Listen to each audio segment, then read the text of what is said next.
Ako ang sinisinta ng Maginoong si Crisostomo Ibarra. Siya rin ang aking kababata. Siya rin ang aking tinatang. At kaming dalawa ay naging ibigan. Ako si Maria Clara de los Santos.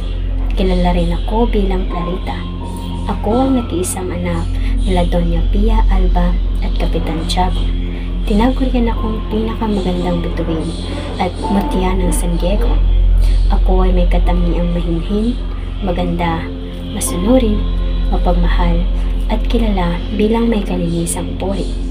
Bilang isang babae, ako ay may lalarawan bilang isang mistisa, bilog ang mga mata, at ito marahil ang naging pamantayan ng kagandahan sa Pilipinas.